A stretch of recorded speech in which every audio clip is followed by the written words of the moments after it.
Claude Design doesn't replace Figma or Adobe. It replaces the first draft. And that sounds small until you realize that's where almost every idea either dies or becomes something real. So, quick context. Claude Design launched on April 17th, and it's built directly into Claude. Not a plugin, not an extension. It's basically a design workspace that sits on top of the same system that powers Claude Code. Right now, it's included in Claude Pro plans starting at around $20 a month, and Anthropic is still calling it a research preview. So this isn't a fully mature product yet. And when you first open it, the experience feels weirdly familiar. Like, okay, this is basically AI generating interfaces and layouts now, which immediately raises the real question.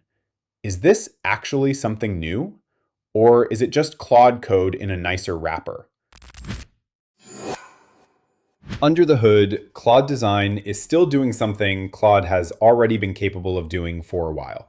It generates structured outputs, mostly React-based layouts from props. The real difference is the layer Anthropic built around it.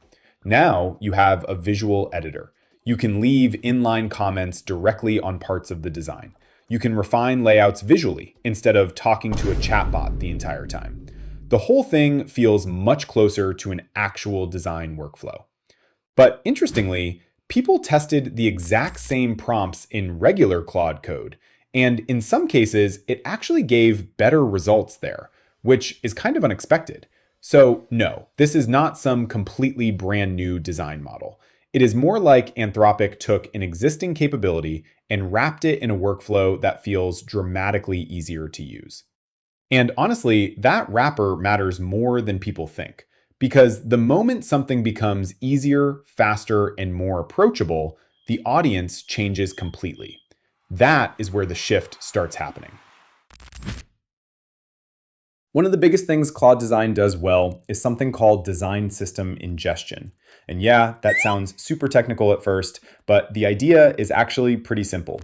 You can upload your brand assets, style guides, slide decks, code bases, existing designs, or even visual references, and Claude starts understanding your visual language. So instead of constantly re-explaining your colors, typography, spacing, and overall design style every single time, it just remembers it. And honestly, a lot of early users are saying this is the real standout feature. Not necessarily the raw design quality itself, but the fact that it removes a lot of repetitive setup work. But the bigger shift is really the workflow. Normally, design starts with a blank page. You think, sketch, explore directions, throw ideas away, and slowly work your way towards something usable. Claude Design compresses that entire process. Instead of manually going from idea to concept, you describe what you want, it generates a draft almost instantly, and then you refine from there. That jump from nothing to something suddenly becomes incredibly fast. And once you have that output, it is not locked into one format either. You can immediately take it and push it into presentations, turn it into PDFs, turn it into simple web design builds, or even hand it off into code, depending on what you need next. And honestly, that is the part that feels genuinely disruptive. After testing it myself, I noticed something pretty quickly. This tool is not really trying to replace final execution. It is trying to eliminate creative friction at the beginning. So I tested it in a few different ways. First, graphic design and logo design. I asked it to generate a logo entirely from scratch using prompts. For this test, we used an artist-made logo created in Figma as inspiration to see whether Claude Design could recreate its overall feel or possibly even improve on it. And honestly, the results were decent. Not amazing, but decent enough that it immediately gave me multiple directions to explore. Different layouts, different word marks, different visual styles. Then I tried something more interesting. I uploaded the existing logo and asked Claude Design to improve it. And the result was not necessarily better, but it gave me multiple variations to work with, including darker versions, alternate layouts, and even horizontal lockups that could work for banner style branding. And if you've ever worked with logo design workflows in Illustrator, you know that exploring variations manually can be surprisingly time consuming. That is the pattern I kept noticing with Claude Design. It is not trying to give you finished masterpieces. It is trying to give you momentum. I also tested it with app design. I asked it to create a food delivery app concept called Dine and Dash, and I intentionally gave it a pretty open prompt so it could decide most of the visual direction by itself. And to its credit, the structure came back surprisingly usable. The screens made sense, the navigation flow was clear, and the layouts were organized well enough that you could already imagine the product functioning as a real app. And once the draft is generated, you can keep refining it naturally. You can change colors, adjust layouts, ask for alternate directions, or rebuild entire sections through comments. But visually, it still felt like an early draft. Not bad, just unfinished. Like something a real designer would still need to refine further before shipping publicly. Then I moved into web design. And this is where the limitations became way more obvious. I tried building a travel landing page with smoother animations and a cleaner, premium aesthetic. This is the design reference created on Figma. I gave Claude Design a detailed prompt based on that direction and let it start generating. But before the page could even fully render, I hit the weekly usage limit. Completely stopped the workflow. So I literally had to wait for the limit reset before I could continue testing the project. And once I finally got the full output, it was okay. The structure itself was usable. Hero section, featured destinations, travel cards, basic layout hierarchy, all of that was there. But visually, it felt much more basic than the reference I originally gave it. The animations technically existed, but barely. They felt flat, with minimal movement and no real polish or depth. Some smaller details felt inaccurate too, like outdated flight pricing information. I also had to manually adjust parts of the featured destination section near the bottom just to make the page feel more cohesive overall. So again, usable draft, not polished execution. And honestly, I think that is exactly what Claude Design is supposed to be. Because at this stage, it's pretty clear what this tool is good at. It's fast, it's flexible, it gets you from idea to draft really quickly. But does that mean it replaces tools like Figma or Adobe? Not really. Figma still owns the part of the process, especially in structured Figma web design workflows where collaboration and handoff matter. And Adobe tools like Photoshop and Illustrator still dominate when it comes to precision. Like if you need exact control, detailed editing, complex vector work, you're not doing that here. Even Adobe Illustrator is already integrating AI into their tools. So it's not like they're being left behind. What's actually happening is more of a split.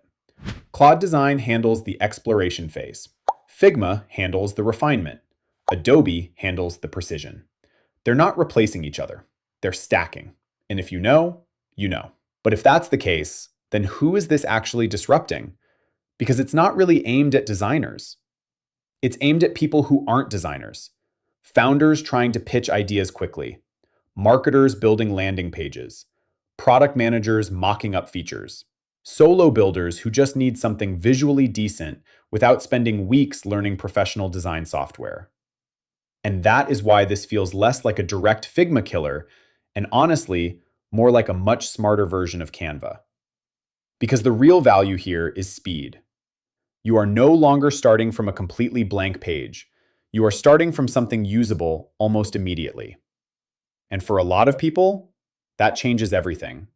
Especially when good enough is already enough to launch an idea, test a product, build a quick web design concept, or present something internally without needing a full graphic design workflow behind it. That is the part that feels genuinely disruptive. But even for those people, there's a pretty big catch: usage limits. Because it's not just a small inconvenience, it actually changes how you use the tool. A lot of users are saying the same thing. They hit limits way faster than expected. Like a few iterations, a few design passes, and suddenly you're locked out. As you saw earlier, I hit the weekly cap before finishing a full web design flow. And what makes it even more frustrating is that the limits aren't super clear. It's not like you get a fixed number you can actually plan around. It's more vague, like light usage versus heavy usage. So the real question becomes not can it design, but can you keep using it consistently enough for it to actually matter? And right now, The answer is not really. At least not if you're using it heavily. So where does that leave us?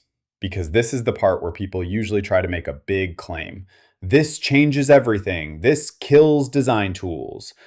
But the reality is a bit more nuanced. Claude Design doesn't kill Figma, and it certainly doesn't replace Adobe. What it does is remove the hardest part of design for most people. Starting. The blank page is where most friction happens. That moment where you don't know what direction to go in. That's what this tool compresses. And when you remove that, you change what actually matters. Because if everyone can generate a decent first draft instantly, then that's no longer valuable. What becomes valuable is what you do after that. Your taste, your decisions, your ability to refine something into something actually good. So the role of design doesn't disappear, it shifts. And honestly, I think that's the more interesting takeaway here. Not that AI is replacing designers, but that it's lowering the floor, which means the ceiling matters more. Because now, anyone can start, but not everyone can finish well. So no, Claude Design didn't kill design tools. It didn't replace designers, but it did remove one of the biggest barriers to entry. And that's going to change how a lot of people approach building things. The real question now isn't, do you need a designer? It's, what are you able to do once the first draft is already done for you? And that's where your value actually shows up. But I'm curious to hear your take. Do you think tools like this are genuinely changing the way design works? Or is the hype being overstated right now? Let me know your thoughts in the comments below. And if you want to try it yourself, you'll find the link in the description below.